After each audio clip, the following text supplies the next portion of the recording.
Su 5 metų rezidente, kaip ir Andrius, ne tik dirbu, bet ir parezidentavau 1 mėnesį. Ir manau, galūnės skausmai yra beproto dažna problema pas mus, tai aš pasidalinsiu vienu, kur nesibaigia tiesiog vaistų kokteiliukų pacientas. Gaunu 70 metų moterį iš mažesnės rajono ligoninės, net siuntime buvo parašyta galūnės skausmas diagnozė. Nueinu aš pas tą moterytę, pati skundžiasi, kad taip skauda dešinę koją, taip eina nuo stuburiuko per klubą, skauda labai, bet surprizas, dar ir karščiuoja 4 dienas su febriliai pradžioje, po to jau febrilus karščiavimas. Klausim, buvo kažkokia trauma, nebuvo, iš pradžių sako, nukritau miške, kai klausim, kaip ten nukritot, tai tiesiog atsitūpusi rinko grybus ir atsisėdo ant samanų. Tai ta trauma tokia, sakykime, abejotina. Šiaip kažkokios anamnezės daug neturi, sirgus gimdos onkologija prieš 15 metų, ilgą laiką remisija, kitas ligas visas neigia. Pasižiūrėjus, su kuo atsiuntė, rentgenas padarytas kaip ir nieko rajono ligoniniai, chirurgas traumatologas irgi žiūrėjo, niekas jam nekliuvo, tik tas CRB kažkodėl 400, nors leukocitozės, kažkokių kitų pakitimų nieko nėra. Apsižiūrint, kliūna tik tai tachikardija pas moterį, pati dešinė koja šiek tiek tikrai yra saikiai per šlaunį didesnės apimties, kažkokio paraudimo nesimato, diskoloracijos nėra, neurovaskulinio pažeidimo nėra, palpuojant stuburę skausmingų taškų nėra, bet šlaunis tai tikrai labai skausminga. Ir prasideda mano likties sprendimas, kas toliau. Pasidarau dujas, pasižiūrėti, kiek mes čia dabar blogai turim, tokia saiki kompensuota metabolinė acidozė ir laktatų 4,6. Kraujo tyrimai pas mane jau 450, laiko prasme čia buvo gal 3-4 valandų tarpas, daugiau absoliučiai nieko blogo kraujo tyrimas nėra, paprašau, kad pasiemam visus ir pasėlius iš karto, iš kur tik įmanoma. Plaučių rentgenas nieko, pilvą echoskopavau, nieko, aš ten nieko blogo nemačiau. Ir prasideda čia spondiliodisitas, galpsos absceso, kurio gali nesimatyti echoskopiškai, flebitas, tromboflebitas, skambutis radiologui, kokį čia kompą man geriau daryti, ar galūnę apimti, ar pilvą dubenį apimti, ar čia stuburą darom, kaip čia geriau pasielgti. Radiologas nebuvo nusteikęs daug su manim šnekėti, sako, daryk pilvą dubenį, matysiu viską. Gerai, sakau, darom. Tai mano vaizdeliai tokie gal nėra pačios geriausios kokybės, bet tikrai matosi, kad ta dešinė koja akivaizdžiai kitokia. Ir kur yra rodiklytė, ten įsijungus lang režimą, matosi oro intarpėlių. Labai nedaug, bet matosi. Ir turiu diagnozę fasciitas. Tai mano reakcija buvo maždaug tokia, nes mano vienintelė žinios, ką aš turėjau apie fasciitą atsinešusi iš medicinos studijų, kad bloga diagnozė dažnai miršta ir čia man reikia operacinės. Daugiau mano žinias testiom ir pasibaigė. Tai kažkaip irgi, kaip ir Andriui, atėjo mintis, gal ne man vienai čia reta ta diagnozė, reikėtų biškutį pašnekėti daugiau. Tai kaip ir sakau, tikrai reta, labai greitai progresuojant ir dažnai mirtina bakterinė infekcija, apima viską iki fascijų, raumenų labai retai apima. Yra tokie kaip ir 2 potipiai, arba polimikrobinė flora, kuri, dažnesnė šiek tiek yra, arba monomikrobinė, tada A grupės streptokokas dažniausiai sukelia. Mirštamumas iki 46% ir manau su šituo labai stipriai siejasi tai, kad liga misdiagnozuojama yra iki 71%. Realiai dažniausiai yra įtariama bet kas kita, tik ne fasciitas. Rizikos veiksniai tai įprastiniai, sakyčiau, trauma, diabetas, kepenų cirozė, buvęs gimdymas, kažkokia operacija, vartojami vaistai ir periferinė arterijų liga. Tai ką mes dabar darom su tokiu pacientu, ko mes ieškom?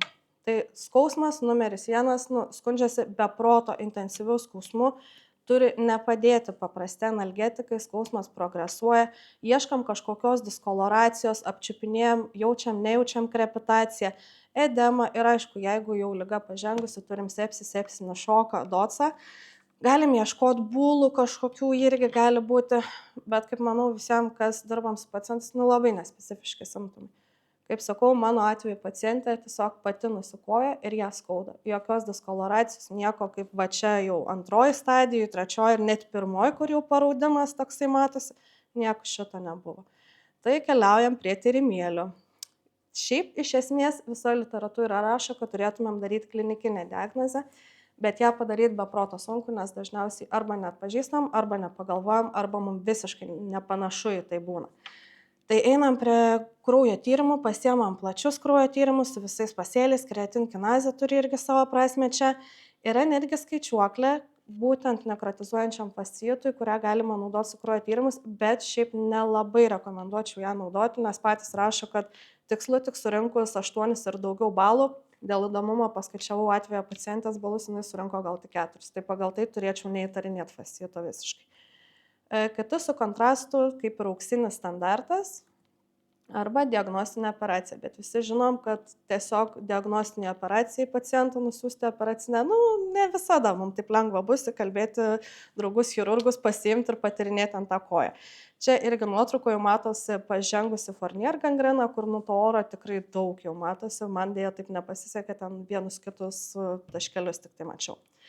Tai gydymas. Kelialapį į operacinę pacientas turėtų gauti geriausiu atveju per 6 valandas nuo atvykimo į gydymo įstaigą, maksimum langas turėtų būti per 12. Tai yra 6-12 valandų, kada jo išeitis apskritai gerėja. Bet kol mes laukiam, kol susiorganizuosim tą operacinę, žinoma, reikia nuskausminti. Renkamės daugiau opioidus, vengiam NVNU, nes būtent jeigu streptokokos A grupės sukelia, kelia jo kolonizaciją didesnė NVNU-nai ir šiaip opioidui mums ženkliai daugiau reikės tokiam nuskausminimui. Nepamirštam infuzoterapijos, jeigu jau sepsiniam šokė, tai tikrai dedamės ir vazopresorius. Ir ačiū Dievui, šitoj ligoninėje mes turim gairias, kokius antibiotikus skiriam. Nes aš savo pacientę, kai gavau, aš tų gairių neturėjau ir turėjau tiesiog googlint, ką čia dabar iš to antibų man įduoti. Tai pas save Dariaus klausiau, tikrai turim tiek tazocino, tiek klindamicino, kurį mes rečiau tikrai pas save naudojam. Arba galim rinktis meropenemą plus klindamiciną. Bandžiau aiškintis, ar yra kažkoks čia nuo svorio priklausimas dozių, nes meropenemas 1 gramas arba 2. Tai būtent prie nekrotizuojančio fascijito rekomenduoja 2 gramus, kiek radau, klindamicino 600 mg, nebent pacientas labai daug sveriantis ir turintis daug patologijų šalia greta einančių.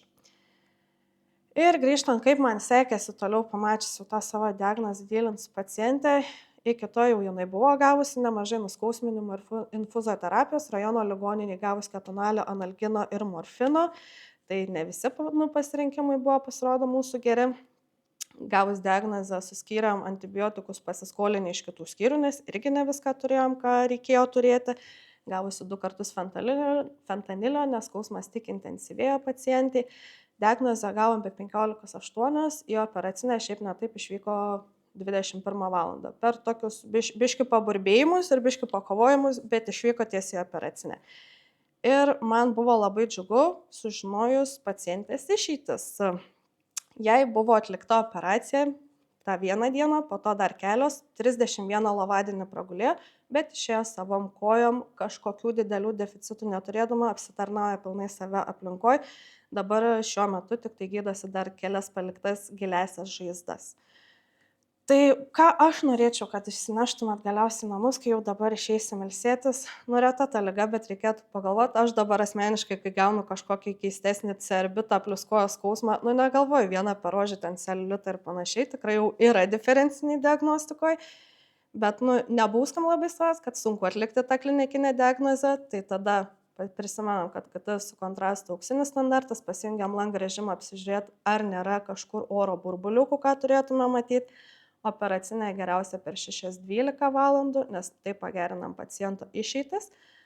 Duodam opioidų ir atsimenam antibiotikus, tazocinas plus klindamicinas arba meropenema plus klindamicina, abu yra puikiai gerai veikiantis. Ir tikiuosi, kad jums neteks sutikti šitos diagnozės, bet jeigu sutiksit, žinosit, ką daryti, ne taip kaip aš.